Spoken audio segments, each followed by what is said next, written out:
بسم اللہ الرحمن الرحیم۔ خواب اور اس کی اسلامی تعبیریں۔ خواب میں اعوذ باللہ پڑھنا۔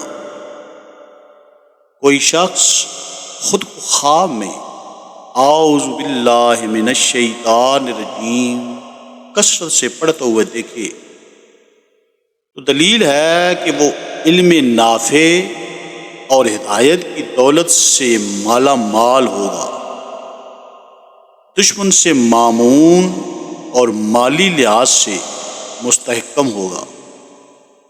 اگر مریض اعوذ باللہ من الشیطان الرجیم کا ورد کرتا ہوا اپنے آپ کو دیکھے تو یہ مرض سے صحت یاب ہونے کی دلیل ہے۔